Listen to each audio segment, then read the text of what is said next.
अब bank cheque book की ज़रूरत नहीं होगी, क्योंकि चेक काट कर भुगतान करने की आपको नौबत ही नहीं आएगी। नहीं ज़रूरी होगी बैंक की पासबुक कि आपको पैसे का हिसाब किताब रखने में सुविधा होगी, वैसी नौबत ही नहीं आएगी।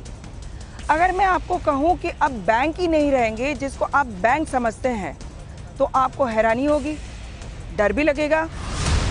कल्पना कीजिए बैंकिंग सर्विस के समानांतर एक नई व्यवस्था आ जाए, जिसमें ना तो वकील की जरूरत, ना ही अकाउंटेंट की, ना बैंकर्स की, ना इमिग्रेशन अधिकारियों की, ना ही सरकारी अधिकारियों की, और देश में ट्रांजैक्शन जारी रहे। जी, ये वर्चुअल करेंसी का खेल है और दुबई इस टेक्नोलॉजी से जुड़ चुका है और 2020 तक उसकी पूरी ट्रांजैक्शन वर्चुअल यानी ब्लॉकचेन टेक्नोलॉजी पर ही अटकेगी। डिजिटल पासपोर्ट के जरिए दुबई इंटरनेशनल एयरपोर्ट पर ब्लॉकचेन सिक्योरिटी मिलेगी। तमाम रियल एस्टेट या संपत्ति से जुड़े ट्रांजैक्शन ब्लॉकचेन के जरिए होंगे। किराए से लेकर टेलीकॉम बिल तक आप ब्लॉकचेन के जरिए जमा कर पाएंगे। और अक्टूबर में तो दुबई ने अपने नागरिकों के लिए क्रिप्टो करेंसी जारी की, जो ई कैश यानी डिजिटल कैश है। क्रिप्टो करेंसी का मतलब है ट्रांजैक्शन के लिए कोई मिडिलमैन नहीं चाहिए। माइक्रोसॉफ्ट, आईबीएस, सिस्को और क्रिप्को सरीखे 46 कंपनियां ब्लॉकचेन टेक्नोलॉजी से जुड़ चुकी हैं। और अब असल सवाल है कि आखिर इसकी जरूरत दुबई को ही क्यों पड़ी, और क्या भारत भी आने वाले वक्त में इसी रास्ते पर जाने की तैयारी कर रहा है। दुबई का कहना है उसने तकरीबन 1 करोड़ दस्तावेजों को ब्लॉकचेन टेक्नोलॉजी में डाल दिया है, जिससे दुबई ने 2.5 करोड़ लोगों के काम के घंटे बचा लिए और $1.5 मिलियन टैक्स भी बचा लिया।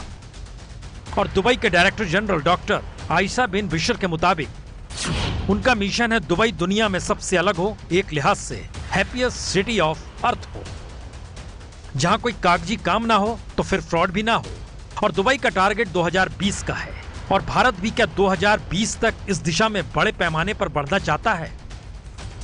ब्लॉकचेन का मतलब साफ है, ना ही रहेगी बैंक, ना ही रहेंगे बैंकर, ना ही रहेंगे मिडलमैन जो आपको ट्रांजैक्शन में मदद करते हैं।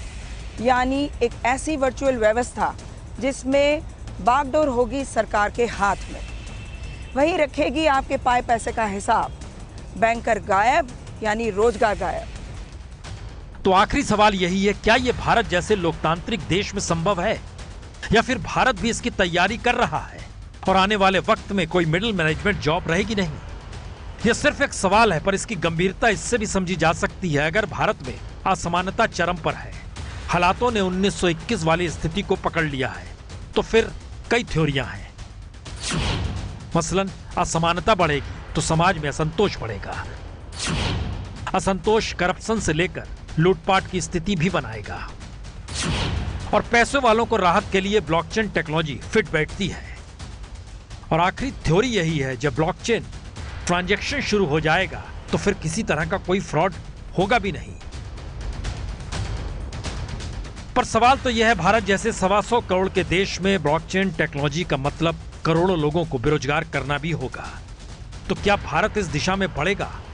हो सकता है, क्योंकि जिस रास्ते मोदी सरकार निकली है उसमें हर पैसे पर निगाह सरकार रखना चाहती है, डिजिटल भारत बनाना चाहती है, फ्रॉड से भारत परेशान है।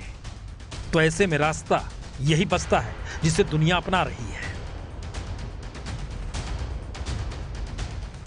ये है एबीपी न्यूज, आपको रखे आगे।